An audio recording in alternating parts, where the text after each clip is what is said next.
Jumanji, written and illustrated by Chris Van Allsburg.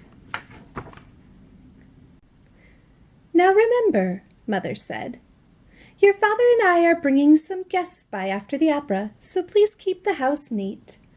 "Quite so," added Father, tucking his scarf into his coat. Mother peered into the hall mirror and carefully pinned her hat in place, then knelt and kissed both children goodbye. When the front door closed, Judy and Peter giggled with delight. They took all the toys out of their toy chest and made a terrible mess. But their laughter slowly turned to silence, till finally Peter slouched into a chair. "You know what?" he said. "I'm really bored." "Me too," sighed Judy. "Why don't we go outside and play?" Peter agreed, so they set off across the street to the park. It was cold for November. The children could see their breath like steam. They rolled in the leaves, and when Judy tried to stuff some leaves down Peter's sweater, he jumped up and ran behind a tree. When his sister caught up with him, he was kneeling at the foot of the tree, looking at a long, thin box. "What's that?" Judy asked. "It's a game," said Peter, handing her the box. "Jumanji," Judy read from the box. "A jungle adventure game." "Look," said Peter, pointing to a note taped on the bottom of the box. In a childlike handwriting were the words, "Free game, fun for some but not for all. P.S. Read instructions carefully." "Want to take it home?" Judy asked. "Not really," said Peter. "I'm sure somebody left it here because it's so boring." "Oh, come on," protested Judy. "Let's give it a try. Race you home." And off she ran with Peter at her heels. At home, the children spread the game out on a card table. It looked very much like the games they already had. There was a board that unfolded, revealing a path of colored squares. The squares had messages written on them. The path started in the deepest jungle and ended up in Jumanji, a city of golden buildings and towers.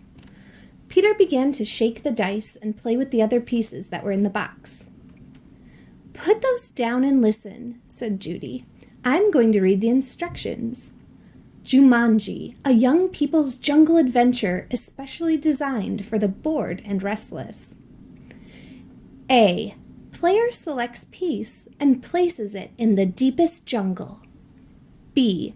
Player rolls dice and moves piece along the path through the dangers of the jungle. C. First player to reach Jumanji and yell the city's name aloud is the winner." "Is that all?" asked Peter, sounding disappointed. "No," said Judy. "There's one more thing, and this is in capital letters. D. Very important. Once a game of Jumanji is started, it will not be over until one player reaches the Golden City." "Oh, big deal," said Peter, who gave a bored yawn. "Here," said Judy, handing her brother the dice. "You go first." Peter casually dropped the dice from his hand. "7," said Judy. Peter moved his piece to the 7th square. "Lion attacks. Move back 2 spaces," read Judy. "Gosh, how exciting," said Peter in a very unexcited voice. As he reached for his piece, he looked up at his sister. She had a look of absolute horror on her face. "Peter," she whispered, "turn around very, very slowly." The boy turned in his chair. He couldn't believe his eyes. Lying on the piano was a lion, staring at Peter and licking his lips. The lion roared so loud it knocked Peter right off his chair. The big cat jumped to the floor. Peter was up on his feet, running through the house with the lion a whisker's length behind. He ran upstairs and dove under a bed.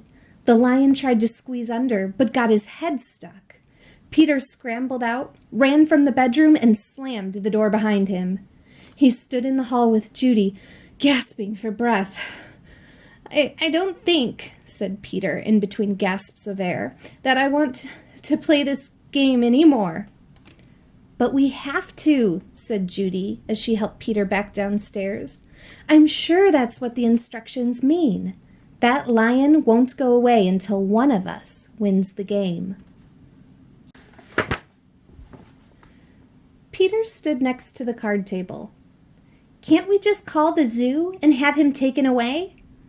From upstairs came the sounds of growling and clawing at the bedroom door. Or maybe we could wait until Father comes home. No one would come from the zoo because they wouldn't believe us, said Judy. And you know how upset Mother would be if there was a lion in the bedroom. We started this game, and now we have to finish it. Peter looked down at the game board. What if Judy rolled a 7? Then there'd be 2 lions. For an instant, Peter thought he was going to cry. Then he sat firmly in his chair and said, Let's play. Judy picked up the dice, rolled an 8, and moved her piece. Monkeys steal food, miss 1 turn, she read. From the kitchen came the sounds of banging pots and falling jars. The children ran in to see a dozen monkeys tearing the room apart. Oh boy, said Peter. This would upset Mother even more than the lion. Quick, said Judy. Get back to the game. Peter took his turn. Thank heavens he landed on a blank space. He rolled again. Monsoon season begins. Lose 1 turn. Little raindrops began to fall in the living room.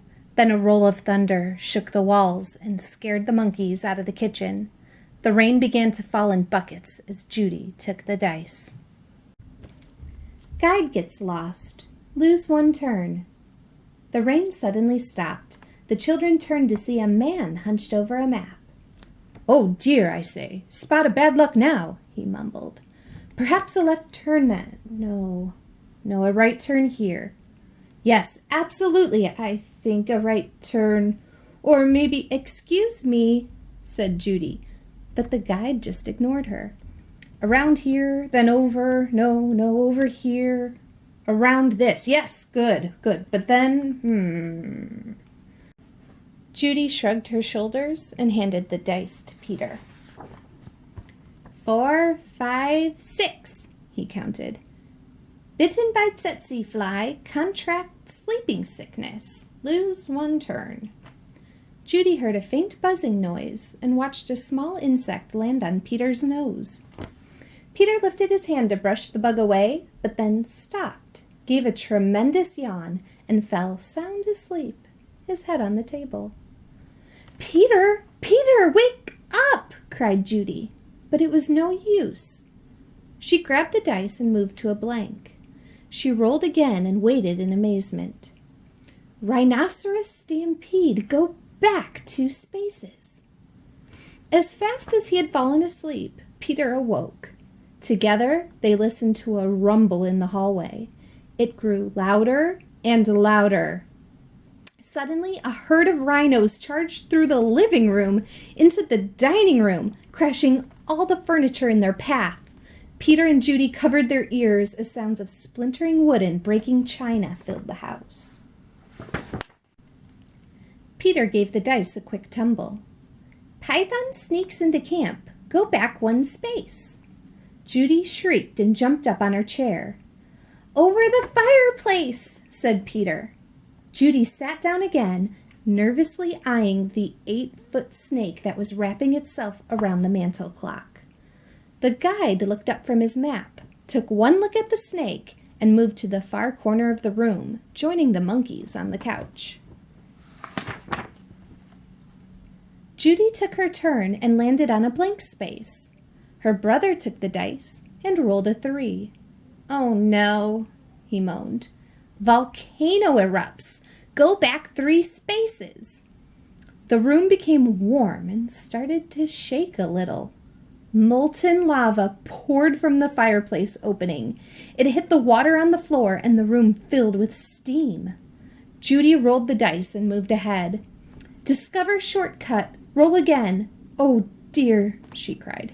Judy saw the snake unwrapping itself from the clock. "If you roll a 12, you can get out of the jungle," said Peter. "Please, please," Judy begged as she shook the dice. The snake was wriggling its way to the floor. She dropped the dice from her hand. 1, 6. Then another. Judy grabbed her piece and slammed it to the board. "Jumanji!" she yelled as loud as she could. The steam in the room became thicker and thicker. Judy could not even see Peter across the table. Then, as if all the doors and windows had been opened, a cool breeze cleared the steam from the room. Everything was just as it had been before the game. No monkeys, no guide, no water, no broken furniture, no snake, no lion roaring upstairs, no rhinos. Without saying a word to each other, Peter and Judy threw the game into its box. They bolted out the door, ran across the street to the park, and dropped the game under a tree. Back home, they quickly put all their toys away. But both children were too excited to sit quietly, so Peter took out a picture puzzle. As they fit the pieces together, their excitement slowly turned to relief and then exhaustion. With the puzzle half done, Peter and Judy fell sound asleep on the sofa. "Wake up, dears," Mother's voice called. Judy opened her eyes. Mother and Father had returned, and their guests were arriving. Judy gave Peter a nudge to wake him. Yawning and stretching, they got to their feet. Mother introduced them to some of the guests, then asked, "Did you have an exciting afternoon?" "Oh, yes," said Peter. "We had a flood, a stampede, a volcano. I got sleeping sickness, and—" Peter was interrupted by the adults' laughter. "Well," said Mother, "I think you both got sleeping sickness. Why don't you go upstairs and put your pajamas on? Then you can finish your puzzle and have some dinner." When Peter and Judy came back downstairs, they found that Father had moved the puzzle into the den. While the children were working on it, one of the guests, Mrs. Budwing, brought them a tray of food. "Such a hard puzzle," she said to the children. "Daniel and Walter are always starting puzzles and never finishing them." Daniel and Walter were Mrs. Budwing's sons. "They never read instructions either." "Oh, well," said Mrs. Budwing, turning to rejoin the guests. "I guess they'll learn." Both children answered, "I hope so." But they weren't looking at Mrs. Budwing. They were looking out the window. 2 boys were running through the park. They were Danny and Walter Budwing, and Danny had a long, thin box under his arm. The end.